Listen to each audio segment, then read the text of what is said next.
Hi guys, it's Hannah, and today I'm going to tell you what new books there are in the month of February. Please excuse my appearance. I'll have a different video where I kind of discuss what my life's been a little bit like, but that is not the place today.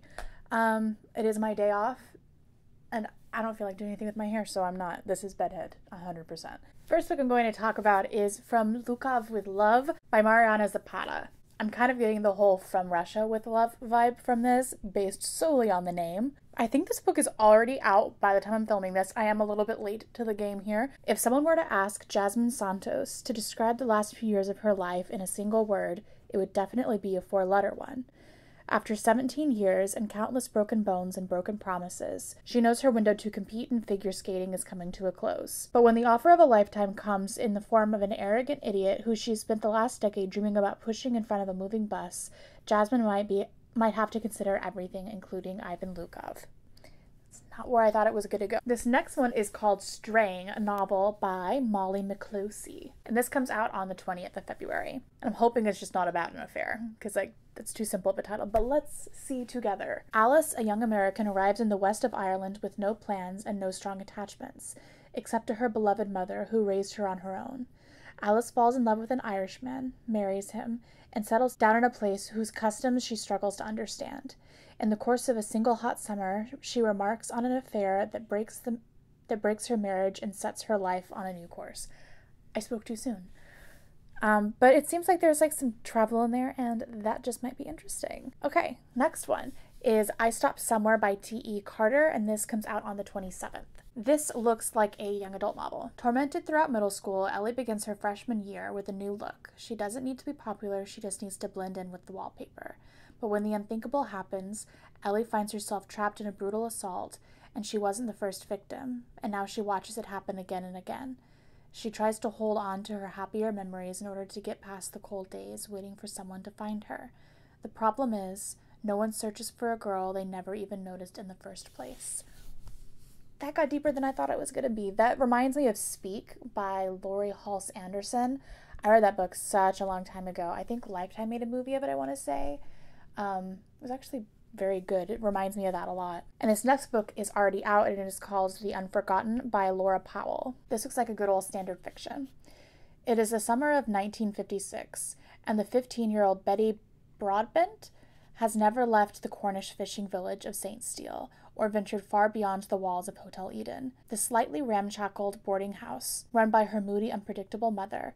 But Betty's world is unpinned when a string of brutal murders brings London's press corps flooding into the village, many of whom find lodging at the Hotel Eden.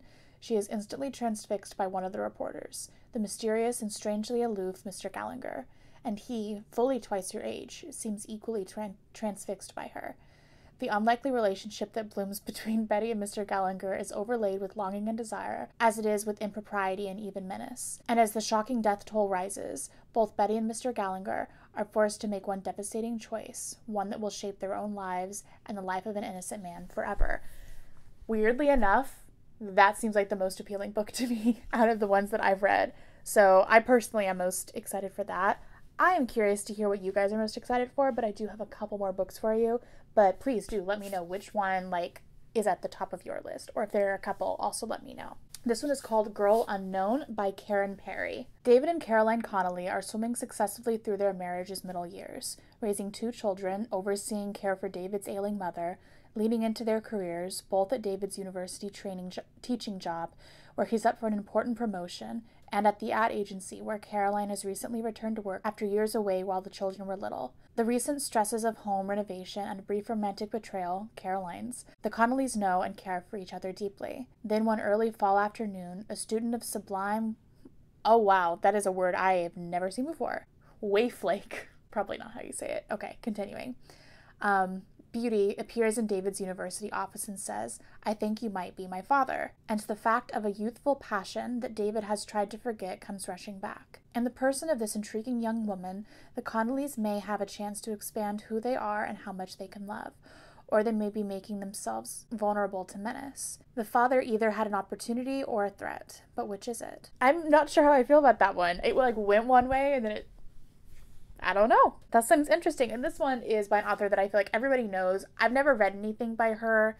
I think I own one book by her. I just haven't actually read it.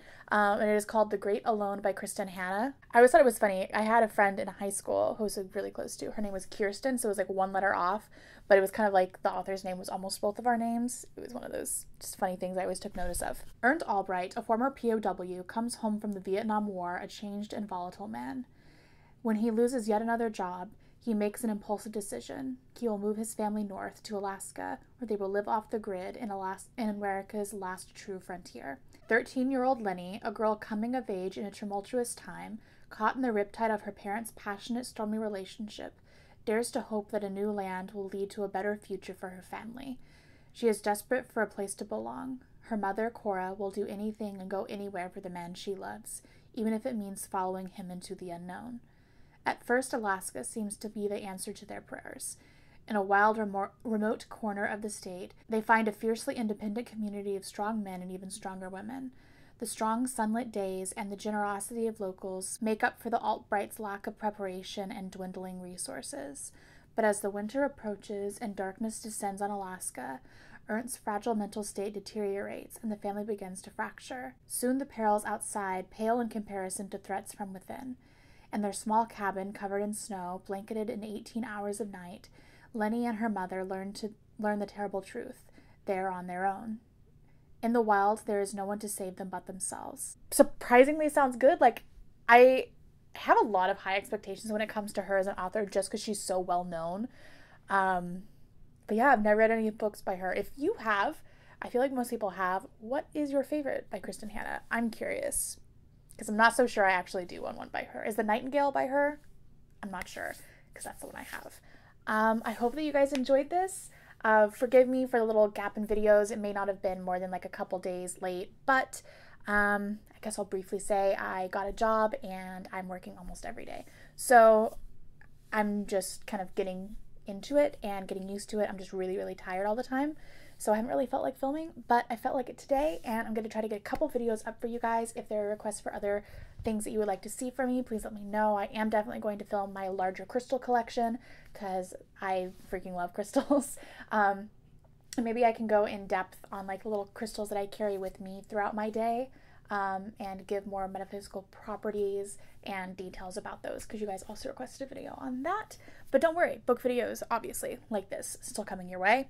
I will talk to you later, and yeah, I'll see you soon.